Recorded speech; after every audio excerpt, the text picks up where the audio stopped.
छोटे परिवार में पली अंकिता जब से आकाश की दुल्हन बनकर ससुराल आई, उसकी सास मंदिरा जी न जाने उससे कितनी बार ये कह चुकी थी, हमारा खानदान बहुत बड़ा है, बहुत मानते हैं सब हमें, तुम्हारे मायके में तो सिर्फ 4 ही लोग हैं, तुम्हें क्या पता रिश्तेदारी क्या होती है, मुसीबत में परिवार ही काम आता है, समाज में हमारे शुभचिंतकों की कोई कमी नहीं है।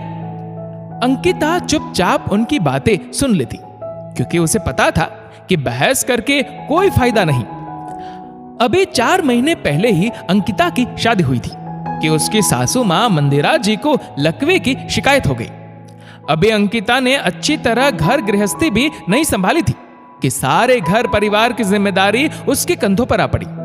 उसके लिए सब कुछ अकेले मैनेज करना बहुत मुश्किल हो रहा था, लेकिन फिर भी वो अपनी तरफ से पूरी कोशिश कर रही थी। मंदिरा जी का भी काफी ध्यान रखती थी। मंदिरा जी के बीमार होने की खबर सुनते ही उनके शुभ चिंतकों का उनके प्रति चिंतन शुरू हो गया। पहले क्या बेचारी ने कम दुख झेले थे, जो इस उम्र में भगवान ने इन्हें खाट पे बिठा दिया। देख बहू, अब तो तू ही भाभी का सहारा है, अपनी माँ की तरह ही इसका भी ख्याल रखना। हाँ, हमारे लायक कोई काम हो तो बोल देना, दुख तकलीफ में तो अपने ही काम आते हैं। अंकिता की चाची सास उसे समझा रही थी। जी चाची जी। अंकिता ने चाय का कप उनकी ओर बढ़ाते हुए कहा। चाय पीकर वो चलती बनी। अंकिता ने सुबह से 5वीं बार चाय बनाई थी। अंकिता ने जूठे बर्तन समेटे और मंदिरा जी के लिए दलिया चढ़ा दिया। मंदिरा जी का हालचाल पूछने के लिए दिन भर घर पर रिश्तेदारों का तांता लगा रहता। मंदिरा जी का इलाज वहां के अच्छे डॉक्टर से चल रहा था, लेकिन जो भी आता अंकिता को अपनी सास का ध्यान रखने की हिदायत दे जाता। साथ साथ 2-4 घरेलू नुस्खे या किसी वैद्य का पता भी दे जाता। आकाश बेटा, मेरे साले के बेटे को भी ऐसे ही लकवा मार गया था। उनके गांव में एक बाबाजी है, उसी से उन्होंने इलाज करवाया था।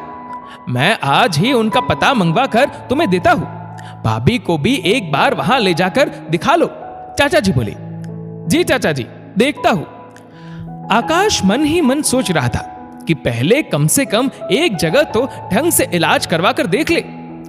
सुबह से शाम तक न जाने ऐसे कितने ही सुझाव दिए जाते, लेकिन कोई भी कहीं साथ चलने के लिए भी तैयार नहीं होता। बस बोलकर पतली गली से निकल लेती। घर के कामों और मंदिरा जी को तो अंकिता संभाल ही रही थी, लेकिन इन औपचारिक लोगों को संभालना उसके लिए बहुत मुश्किल हो रहा था। मंदिरा जी थोड़ी भारी शरीर की थी, इसलिए उन्हें नहलाते, कपड़े बदलवाने में अंकिता को काफी परेशानी होती। लेकिन इतने बड़े परिवार में से कोई भी उसकी सहायता के लिए उस वक्त नहीं आता। आकाश की मदद से ही अंकिता को उनके सारे काम करने पड़ते थे। एक दिन आकाश को जरूरी काम से बाहर जाना था, इसलिए वो अंकिता की मदद भी नहीं करवा पाया। उसने बगल में ही रहने वाली चाची सास से कहा तो उन्होंने भी पैरों में दर्द का बहाना बना दिया। अंकिता ने जैसे तैसे खुद ही सारे काम किए। कुछ दिनों बाद शुभचिंतकों का आना जाना भी ना के बराबर हो गया। उनकी खुद की बेटियां भी घर गृहस्थी के चलते और अपने बच्चों की पढ़ाई के कारण 1-2 दिन रुक कर चली गई थी। मंदिरा जी अच्छे से बोल तो नहीं पाती थी, लेकिन सब देख समझ रही थी। उन्हें पता चल गया था कि जिन शुभचिंतकों पर वो इतरा रही थी, वो सिर्फ नाम के ही है। सब अपने अपने में मस्त रहते हैं।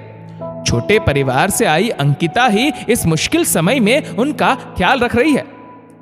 अंकिता की सेवा रंग लाई और कुछ दिनों में ही मंदिरा जी की हालत में सुधार आने लगा।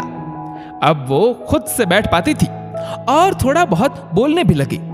उनकी हालत में सुधार देखकर फिर शुभचिंतकों का आना जाना शुरू हो गया। अच्छा हुआ भाभी जो आप ठीक हो गई, हमें तो बस आपकी ही चिंता खाई जा रही थी।